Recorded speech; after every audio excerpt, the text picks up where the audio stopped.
about what this really is. I mean, you don't just give away $25,000. No, definitely don't just give away $25,000. So the money on the front side is free to use. Okay, it doesn't really cost you anything. There's no additional fees from the other bank that does this program. So there is an application fee from eHousing, but it's very minimal.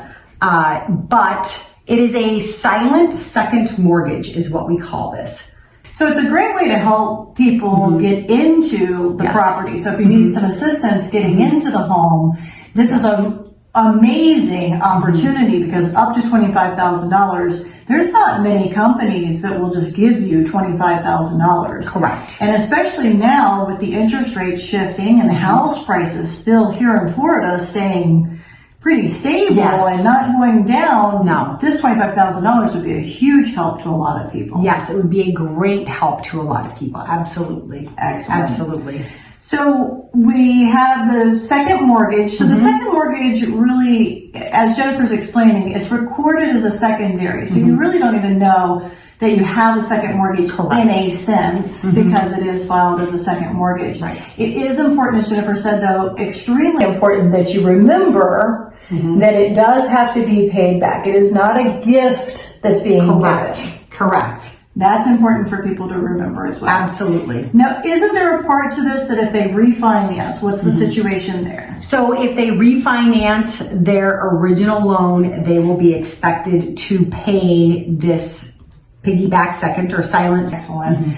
So that really sums that part up. Now we've got some other parts that we need to share with you. Some of the positions, some of the businesses and licensing that you might have that actually help you to qualify for this $25,000. Correct. Okay, so are you ready? This is a long list, so be ready to listen. So anybody in the Florida Department of Corrections, Florida Department of Law Enforcement.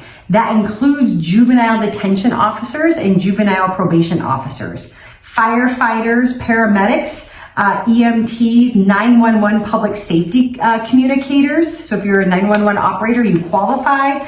Certified education specialists, so teachers, career specialists, librarians, school counselors, social workers, psychologists that are all working in our school districts. Registered nurses, licensed practical nurses, pharmacists, nuclear pharmacists, dentists, dental hygienists, dental assistants, speech and language pathologists, nursing home administrators, occupational therapists.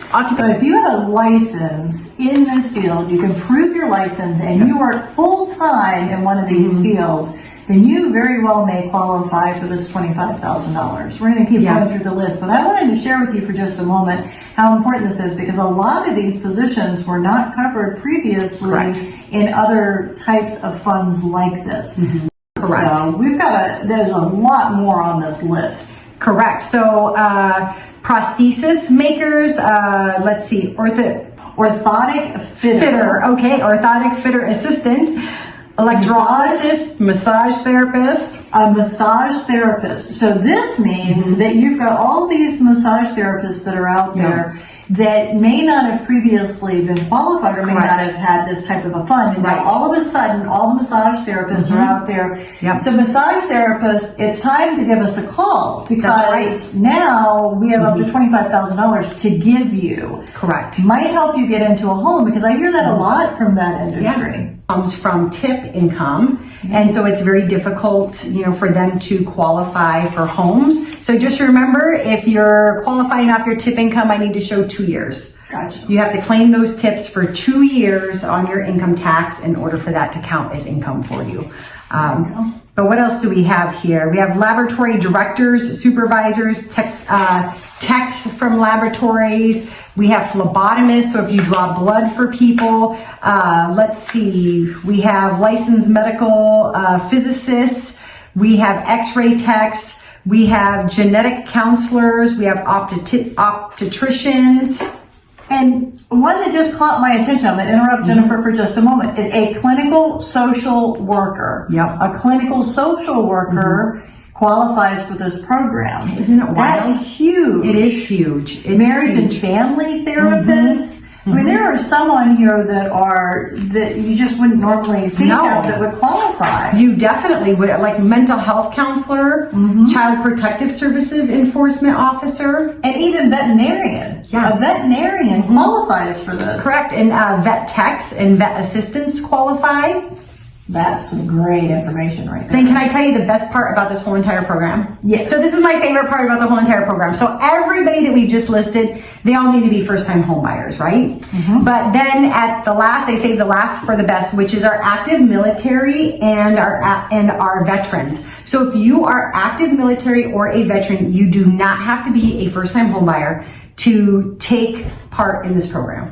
So it could be their second home, third home. They could have bought a home last year. Well, it does need to be a primary residence for them. So it does it's have to be a primary residence, but it could be the second primary residence they've purchased. It could be, correct. Not at the same time. Right. But I mean, they owned a house for 2 years. Yep, sold it. Yep, and then buy their next correct. home, and they could use this towards that next home. Absolutely. So everybody else is first-time home buyer. However, just exactly what Jennifer said here is the military is a little bit different situation. It does not have to be your first home. That is correct.